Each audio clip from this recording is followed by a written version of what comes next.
കിണർ government higher secondary സ്കൂളിലെ NSS വളണ്ടിയർമാരുടെ സഹവാസ ക്യാമ്പിന് ക്ലാരി മൂച്ചിക്കൽ AMLP സ്കൂളിൽ തുടക്കമായി. പഠനത്തോടൊപ്പം വിദ്യാർത്ഥികളിലും യുവജനങ്ങളിലും സാമൂഹ്യ സേവന സന്നദ്ധത മനോഭാവം വളർത്താൻ ഉദ്ദേശിച്ചാണ് NSS സ്ഥാപിതമായത്. നോട്ട് മീ ബട്ട് യു എന്നതാണ് NSSന്റെ ആപ്തവാക്യം. ഭാരത സർക്കാരിന്റെ യുവജനകാര്യ കായിക മന്ത്രാലയത്തിന്റെ മേൽനോട്ടത്തിൽ സംസ്ഥാന വിദ്യാഭ്യാസ വകുപ്പിന്റെ സഹകരണത്തോടെയാണ് NSS പ്രവർത്തിക്കുന്നത്.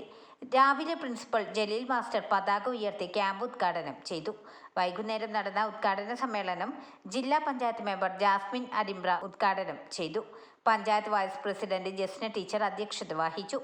പഞ്ചായത്ത് മെമ്പർമാരായ ഷംസു പുതുമ, കളത്തികൽ മുസ്തഫ, കുഞ്ഞുമൊയ്തീൻ കെ, ഷാജു കാട്ടകത്തെ, PTA പ്രസിഡന്റ് മാലിക് MC എന്നിവർ സംസാരിച്ചു.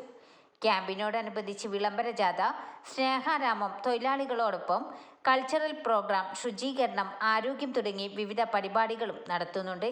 50 വിദ്യാർത്ഥികൾ പങ്കെടുക്കുന്ന ക്യാമ്പ് ഡിസംബർ 26 തുടങ്ങി 2024 ജനുവരി 1 അവസാനിക്കും. വാർത്തകൾ നേരത്തെ അറിയാൻ ഫേസ്ബുക്ക് പേജ് ലൈക്ക് ചെയ്യൂ, ചാനൽ സബ്സ്ക്രൈബ് ചെയ്യൂ.